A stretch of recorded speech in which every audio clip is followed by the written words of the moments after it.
Today, during the webinar, we'll be discussing a few different things. The first is climate change in general, what it means and the impacts it might have on our climate, specific to two locations, a NASA facility in southern Mississippi that we studied as part of a research grant that we were awarded to by NASA, and a multifamily building in the suburbs of Chicago that is called the Reserve at Glenview. To begin, a brief introduction about climate change. As you likely have heard, the climate's changing. Temperatures over the past decades have increased rapidly, and this graph illustrates that in detail. It shows annual average temperatures for the last century and a little over a century, in fact. Remember, when we talk about climate change, we're not talking about any specific location or any specific season's temperature. We're talking about kind of annual or global averages. So the fact that it was very cold here last winter doesn't just prove climate change. In fact, it's one of the additional predictions of climate change models that climate variability will increase and not just average temperatures. As you can see in this graph that shows the deviation from the average for any given year, there was a nice fluctuation around average for several decades until kind of the 1980s when the temperature began to steadily and measurably increase. In fact, 13 of the hottest 14 years on record have occurred in the 21st century alone. So the trend in the historical data is clear. The climate's getting hotter. That's looking back, but climate scientists are able to use sophisticated modeling to project into the future and say what the climate could look like. This plot shows projected temperature increases across North America in terms of increased Fahrenheit. As you can see, the temperature ranges anywhere from between a 5-degree and a 10-degree temperature increase for most of North America. And the two sites we're going to study today, the one in southern Mississippi, is projected to increase about 5 degrees, while the one in Chicago is projected to increase by up to 9 degrees. And at this point, I should say that climate change modeling isn't, 100% without statistical error and uncertainty associated with it. So the climate impact scenario that I'm showing here is actually on the higher end of what could happen. We'll talk about the different scenarios and the different ranges of impact in a second. In fact, I believe that might be on the next slide. Nope, I was wrong. That's coming later. Here I just wanted to make the relationship between climate change and buildings a little more strong. A lot of people think of climate resilience to the building stock as sandbagging buildings, and that's justifiable. There's been a lot of flooding lately. Here in Wisconsin, we've had some historically high flooding events that caused millions of dollars worth of damage in the last several years. Hurricane Sandy on the national scale drew a lot of media contention for climate change impacts of flooding in downtown Manhattan, as well as along the New Jersey shore. But our position is that climate change isn't just flooding. In fact, it extends to building energy consumption as well. And why is that important? Well, it's important because buildings account for over 40% of our annual energy consumption. That's up to $400 billion of utility costs every year. So if climate change is going to affect that amount of cost and energy, then it can have a really big impact on our annual energy portfolio. And as you probably understand, the same building that is in Wisconsin or Florida is going to behave very differently. So we intuitively understand that climate dependence shapes a building's performance, and therefore the next logical step is that climate change will do the same. As climate changes, the building performance will change as well. So what we'd like to do today is first understand those impacts by developing kind of modeling methods for doing so. And then once we understand those, or once we quantify those impacts, we can take the next step and ask, what can we do about them?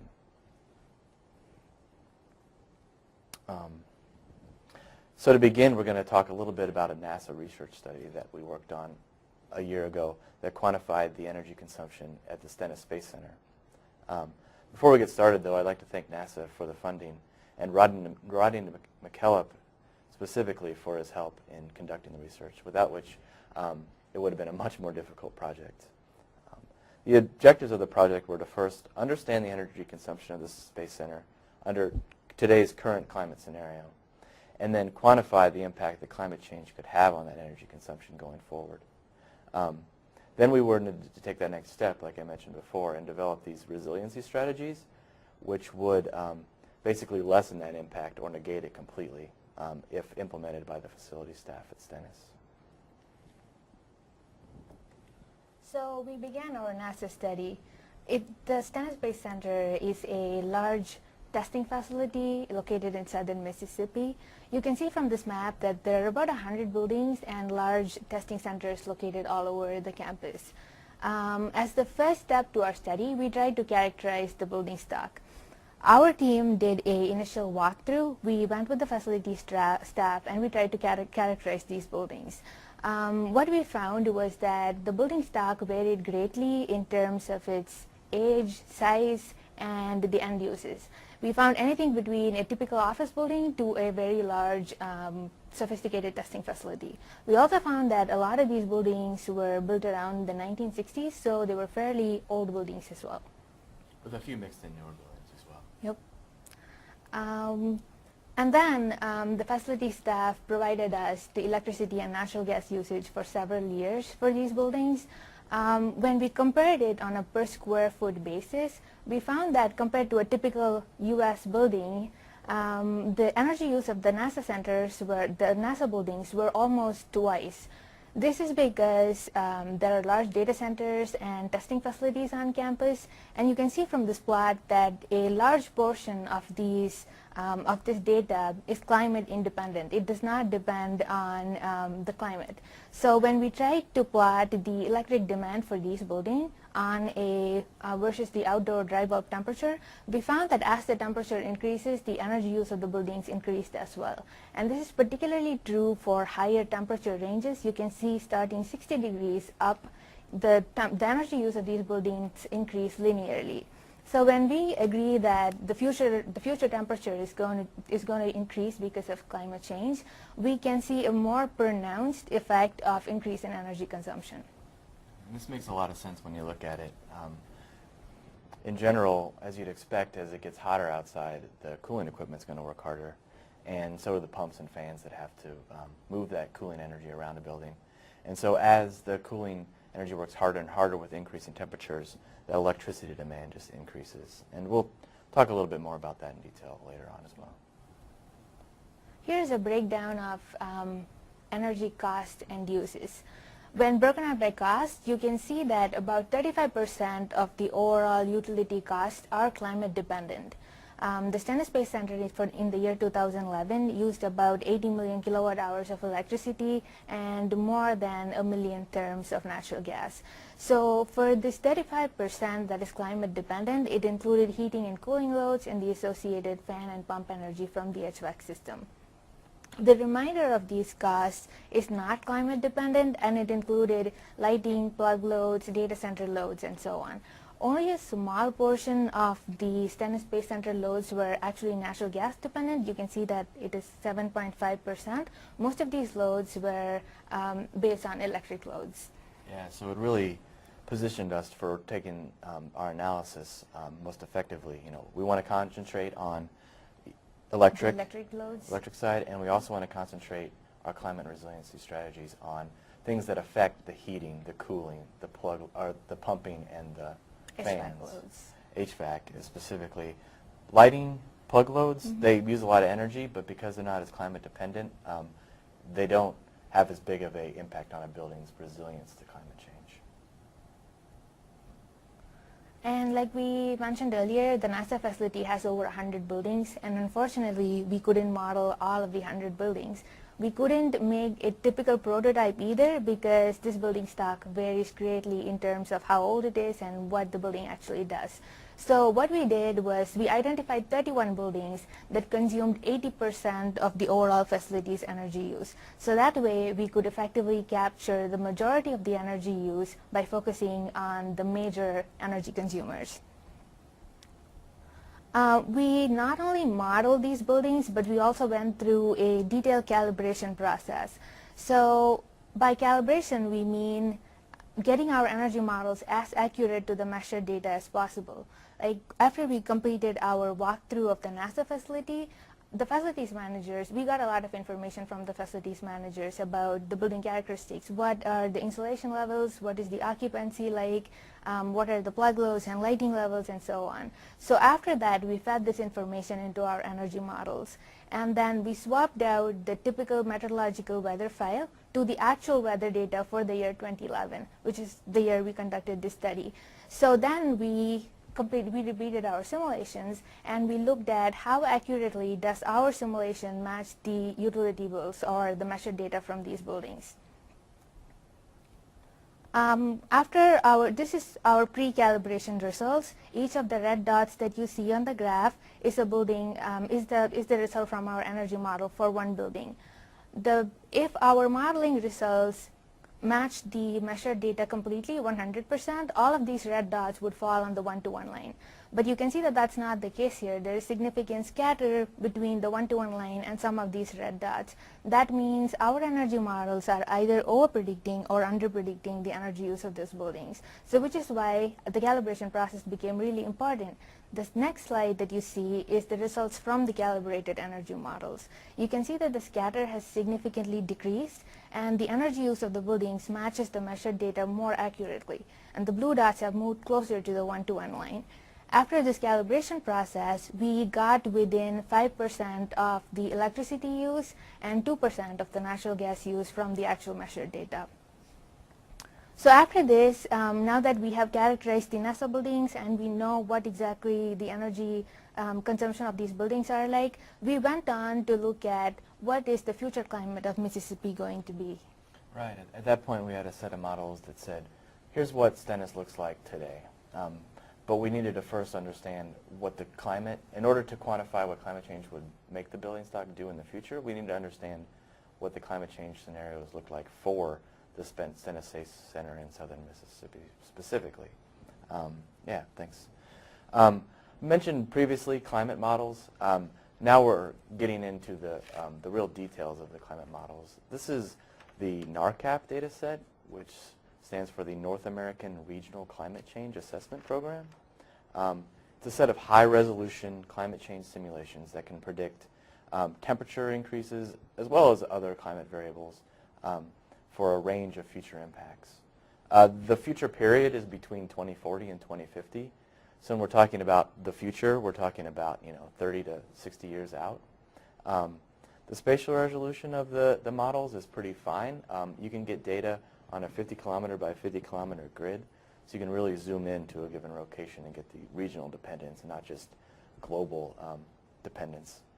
And the time step is 3-hour intervals, so we can use that in our annual simulations to predict building energy consumption over a typical, not typical, but every day of the year across all the seasons as well. That's the data set at a high level. But then we wanted to zoom into southern Mississippi and say what's specifically happening there.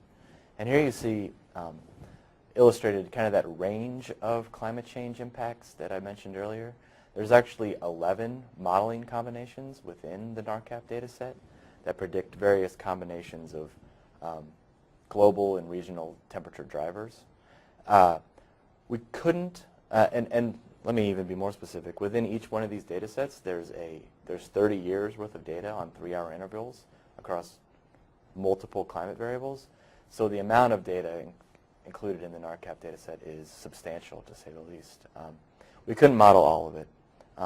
A rigorous approach would be take every single year from every single data set, model, see how the predictions change across, and say something statistical about how the building performance would change on average and standard deviations.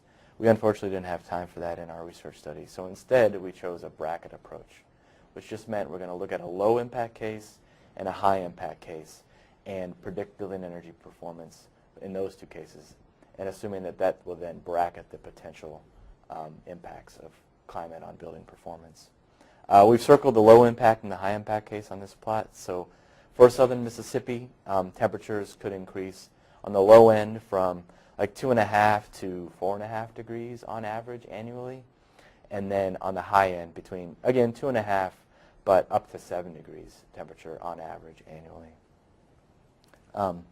Annual temperatures are great to know, but when you're talking about building performance, you really want to zoom in to both a monthly and even more detailed at an hourly scale. This graph illustrates on a monthly basis the average temperatures for both a current climate and the two of the low impact years that we analyzed in our data set. The blue is what people who live in southern Mississippi see now. On average in the winter, it's in the 50s. On average in the summer, it's in the 80s and 90s, with fluctuations around that average for nighttime and daytime temperatures. But if you look at the low impact case, you see that it actually doesn't change all that much. During the summer, it's about the same. In the winter, it's maybe even slightly cooler, which was surprising to me. I didn't realize that climate change, when you really zoomed in to the less than average, beyond the annual average time scale, you can see these different nuanced approaches, different nuances taking a hold. So to be a little more specific, on average, both of these low impact scenarios have a 4-degree lower average annual temperature, which reflects that lower temperature in the winter. Their maximum annual temperatures, though, like the hottest hour of the year, will actually increase by about 10 degrees. And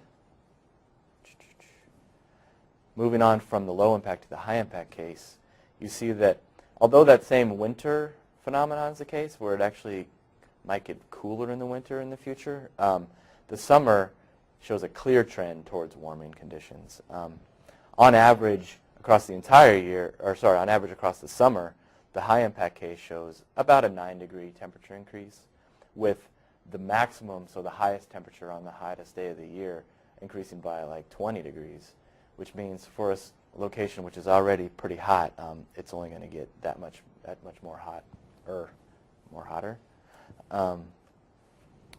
So now we have our data sets. We know the annual projected climate change impacts in terms of dry bulb temperature. So the only thing that's left to do is to swap in those future weather files to our current energy models of the Stennis Space Center and see what they predict in terms of energy consumption. And that's what this plot does. It shows percent increase or decrease across 6 different building performance metrics for both the low impact on the low end and the high impact case on the high end. Starting at the left, the energy consumption shows an increase of between 5 and 11%, which is pretty sizable. As we mentioned before, the majority of the energy at Stennis Space Center is electricity. So a 5-10% increase is actually a very large absolute increase. Natural gas, non-intuitively, before we started, increases as well. I thought, oh, climate change means warmer climates. In southern Mississippi, it actually means colder winters. And therefore, our building models predicted more heating energy and therefore more natural gas consumption as well. But the metric that most facility managers care the most about is utility costs. How much more could we be spending every year on our utility bills due to climate change? And that shows an increase of between 9 and about 18%, which could, for a facility that uses millions of dollars every year in utility costs, could be upwards of $1 million additional dollars they have to spend just due to climate. Our models didn't say anything about how the facility could change, add new buildings, take buildings away, more people, less experiments. It just took exact same current usage and projected it onto a current climate. So $1 million, staring $1 million extra dollars a year, about 30 years out, the next natural question for facility managers is, what can we do about that? So we took our models that showed the actual current building stock of Stennis, and we upgraded them. We wanted to figure out what were the best strategies, what efficient technologies could they implement that would have the highest impact to increasing their building resilience. Or put another way, when I say increasing building resilience, I really mean decreasing the impact that climate change will have on the building. And to that end, we identified these measures as the most high impact measures that they could look at to mitigate the effects of climate on their building stock. There's two categories: primary drivers, primary strategies, and secondary strategies. The primary ones were the ones that we found through modeling to have the largest impact, while the secondary had an impact but still wasn't as big as the primaries. The first one, roof insulation. These are mostly existing older facilities, so they don't have a lot of roof insulation, but there's a lot of roof. So increasing that roof insulation to even R20, which is kind of the standard code required minimum for new buildings, would have a big impact on the climate resilience of these buildings. That makes a lot of sense. You know, insulation basically is a barrier between the condition inside of a building and the hot or cold outside. So if you want to increase a building's resilience to climate change, then really you want to increase the barriers between it and the outside. So adding roof insulation is a great measure. Cooling equipment, we found had a big impact. You know, the Stennis Space Center uses a lot of electricity. A lot of that is cooling. It's a hot climate. And as the summers get hotter in southern Mississippi, you want to meet that increased cooling demand with the most efficient cooling equipment possible. And then energy recovery ventilation, we found, was a main driver for climate resilience. If you don't know what that is, it's basically, well, let me start a few steps back. Buildings need ventilation air to keep their occupants happy and not sick, not just happy. Occupant comfort high. And what I mean by that is bringing outside fresh air into the building such that you get all the germs, odors out of the building that build up naturally from just day-to-day use. Every unit of air that you bring in from the outside to freshen the space has to be conditioned. You know, you can't just bring in 95-degree air. You need to condition it down to more comfortable 72. And all that energy can really add up, all that conditioning energy. But for every unit of air you bring in, you have to exhaust a unit of air. You can't just pile up units of air in the corner. It needs to be air in, air out. So you're basically just bringing in air and throwing it away again from an energy perspective. The energy recovery ventilation helps to recover some of that energy that you're throwing away through the exhaust by using the heat exchanger to pull it from the exhaust airstream and precondition the ventilation or out there airstream. And if you think about it for a second, it makes a lot of sense that it's a really high impact building resiliency strategy because it increases that barrier that I mentioned, although a virtual barrier between inside and outside environment. And then the secondary strategies reflect a lot the primary strategies. They just don't have as big of an impact. Wall insulation acts a lot like roof insulation, just on the walls. High performance windows do very much the same as wall, just allowing less heat to escape from or to enter the building on hot days through the windows by conduction. And then heating equipment is a lot like the cooling equipment. It's just in southern Mississippi it might get actually cooler in the winter, so meeting the increased heating loads through high efficiency condensing boilers makes a lot of sense. And then finally, tightening up your envelope. You know, several studies have shown that buildings across all vintages, both new and old, are leaky. A lot of air, unconditioned outside air, enters the space through cracks in the windows, cracks in the roof, and building penetrations. So this magnitude of air can be equivalent to leaving an entire window or two open. So tightening up the envelope and reducing that infiltration is a great way to increase that virtual barrier between your building and the outside. I think that pretty much concludes our NASA research. Like I mentioned, you know, we quantified climate change impacts, then we developed mitigation strategies. So we're looking at another project closer to home. This is a multifamily project located in suburban Chicago. The project is by Focus Development, and we'd really like to thank Christine Cobb for her interest and participation in the study.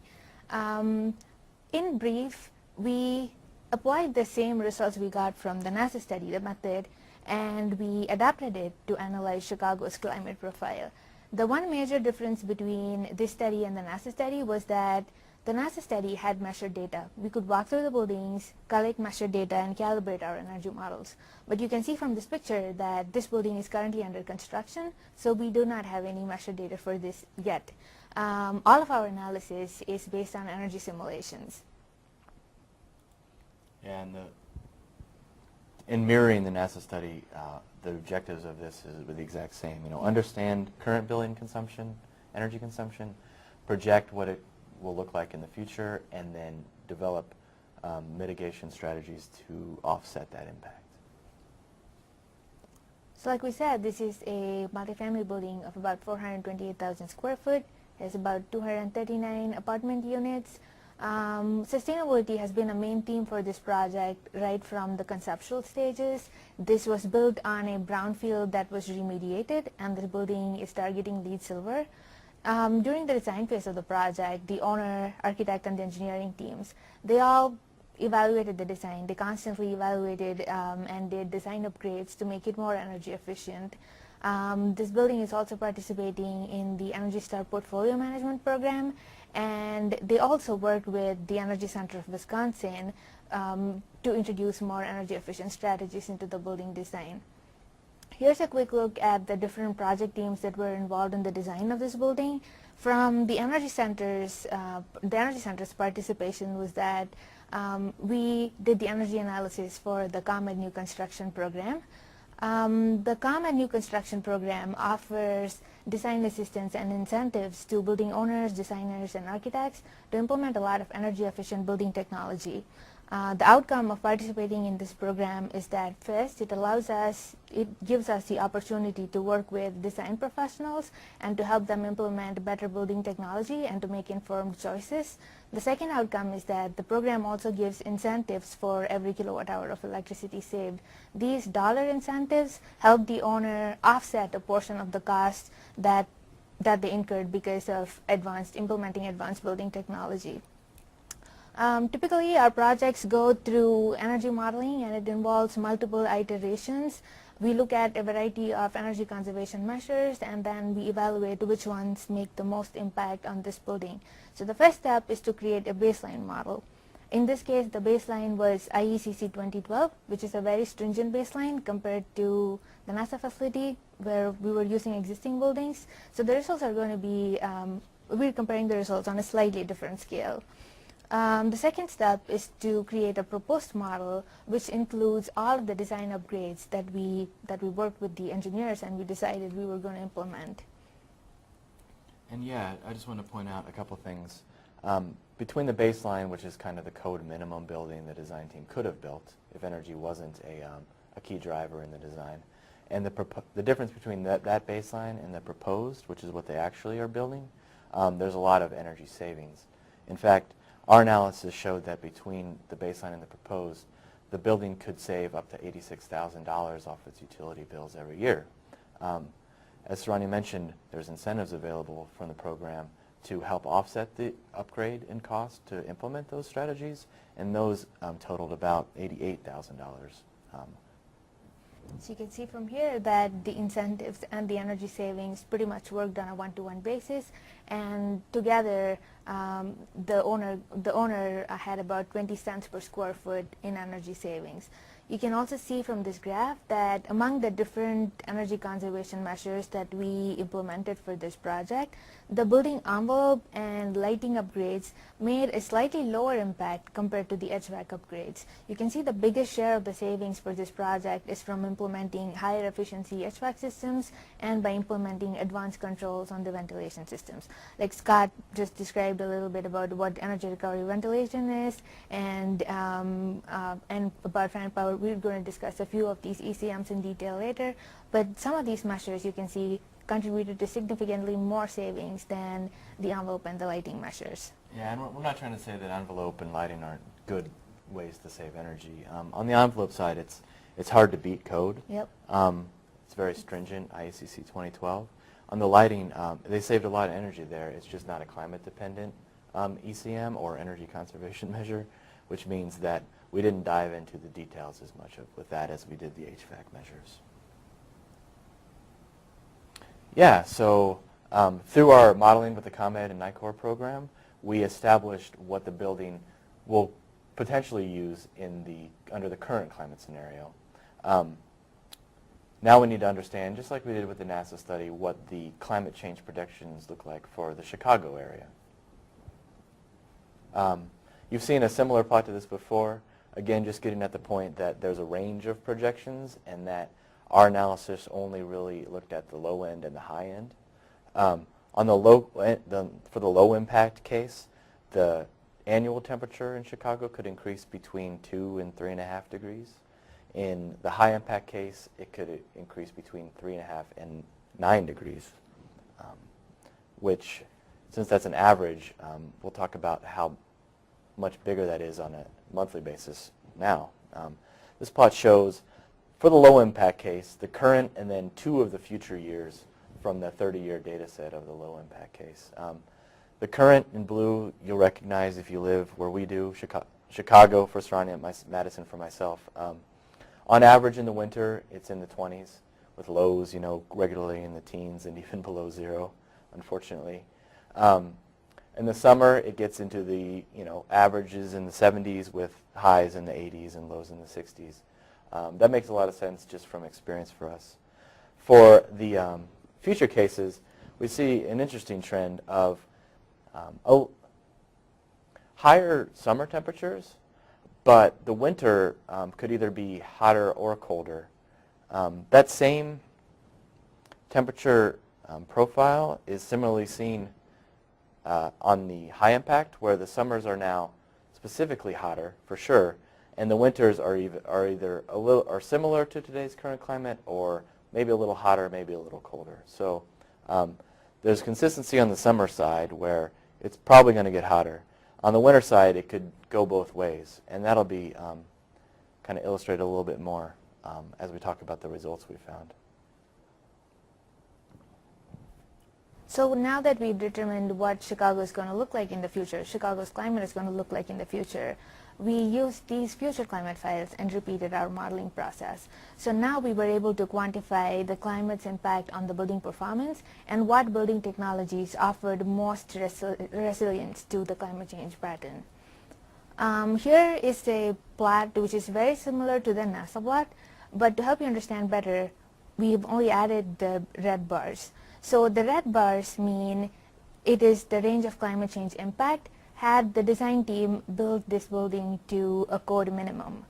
The blue bars reflect the proposed design with a lot of energy efficiency upgrades that we discussed about. You can see from a quick glance that the blue bars show a lower temperature increase, lower energy use compared to the red bars, and that is the difference is the climate resilience. You can see that for the overall electric consumption, there is a reduction of about 2%. So the baseline, the core compliant, just a bare core compliant building would have its energy use up to 17%, whereas the proposed design had its energy use increased by only up to 15%. So this difference of about 2% is the climate resilience. Or in other words, if the temperature is going to increase for sure, the average temperature is going to increase, but the amount of energy that the building, the electricity that the building uses would be more.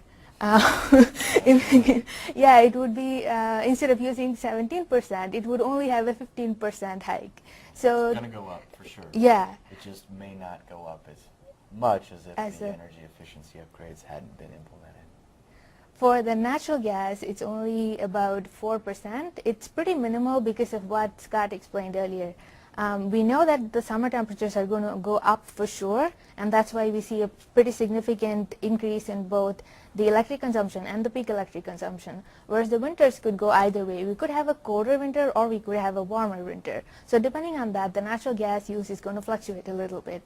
Yeah, that's kind of going at the increased variability of climate change. On average, hotter, but these extreme events and just variability in the system will increase as well, and that's really reflected in the natural gas consumption metric there, where it could increase, it could decrease. It's hard to tell, but the electric side is very definitive. It looks like it's going to go up, both from the electric consumption and the demand, peak demand that you mentioned a second ago. Yeah. And finally, bundling all of this up into a metric that we all understand in terms of utility costs, you can see that there is about a 2.3% decrease or not incurred costs in the building's utility bills annually. So it goes down from 15% to about 13%. So a lot of these measures, again, we looked at the larger list of ECM upgrades, and we picked out which measures had the most impact on the building's climate resilience. And a few of these strategies are what Scott discussed already. We talked about high performance windows and about HVAC efficiency and how these two measures impact the building's performance. The couple of additional measures we looked at in this building are the ventilation controls and the fan power reduction. For ventilation controls, like we talked, buildings definitely need to be ventilated optimally, so we eliminate contaminants and odors, and we keep the occupants healthy. But there are times at the building there are times when the building is not fully occupied, and the ventilation rates can vary depending on the time of the day and how much the building is occupied. So by varying the amount of ventilation air delivered to a space, there is a lot of potential for us to save a significant amount of energy. Another measure is the fan power reduction. Because of the varying temperature of the outside air, we will need to bring in larger volume of air to meet the demands of the space and to maintain the set points and thermal comfort for the occupants. To bring in this additional volume of air, we will need fans that are of premium efficiency so they can handle this larger volume of air better. So again, we talked briefly about the utility costs and how it goes down by about 2%. The 2% on a square foot basis means about 5 cents per square foot. For this building, which is about 428,000 square foot, we see a reduction in annual utility costs of about a little over $21,000. So for a typical multifamily building, the utility costs are between $1 to $2 per square foot. So 5 cents per square foot is definitely a good reduction. And when you're looking at it annually, $20,000 is definitely a good amount to not spend on utility bills. Yeah, it also translates to lower utility bills for the renters of the space, which means that less turnover and therefore higher leasable percentages as well. If you speak energy geek better, this is a chart in terms of EUI. EUI means we are combining the electricity use and the natural gas use into one number, and we're dividing it by the total square footage of the building. So for a multifamily building, you can expect the EUI to be between 40 and 60 kBTUs per square foot. So by implementing these strategies, the climate resilience strategies, we see about a 1.7% drop in EUI, which is pretty significant for a building that has an EUI of 50 kBTUs per square foot. And then we proceeded to look at a few additional strategies. This is based on our lessons learned from the NASA study. We looked at what more could the project at Glenview have implemented to have even more resilience to the climate and to save even more on utility costs. And then also, what could designers of other buildings in the Chicago area be implementing on their projects to do otherwise? You know, we identified the first 4 from the Glenview project, the Reserva Glenview project, but there were additional opportunities that we wanted to quantify for, just educational purposes moving forward. And all of these strategies that we're talking about are applicable not only to this particular project, but to Chicago area and generally the Midwest that shares a similar climate profile. So we looked at tighter envelope and energy recovery, both of which we talked about what these two strategies mean. And we wanted to look at what is going to be the effect of implementing these ECMs in our building. You can see that this is a very similar graph to 2 of the previous graphs that we've discussed, but you can see that the magnitude has changed significantly. The blue bars have dropped further down. That means there is going to be even more energy savings in this project. Yeah, and the red's the same, right? The baseline's the same for this analysis as the previous one. Yep. So when the blue drops, that increase, that delta, that difference really increased. Yeah. Sorry. So like Scott said, the red is still IECC 2012 data. So if you remember the previous graph's electricity consumption, that was about 2.1%. So from 2.1%, by implementing additional ECMs, we went all the way to a drop of 11.8%. And we explained the swing in natural gas, and you can see that the natural gas had a slightly lower value in the previous ECM list, whereas it is tending to be slightly higher in this case. And also the peak electricity demand had a significant drop. The hottest day of the year, we're going to see a lot of savings by up to 6.5%. And again, the cost, which is about 10.4%. So if you remember previously, we talked about a 2.3% drop in utility costs. Again, putting it into the overall building area, multiplying it by the overall building area, we now save about $55,000. We have doubled the amount that we can save.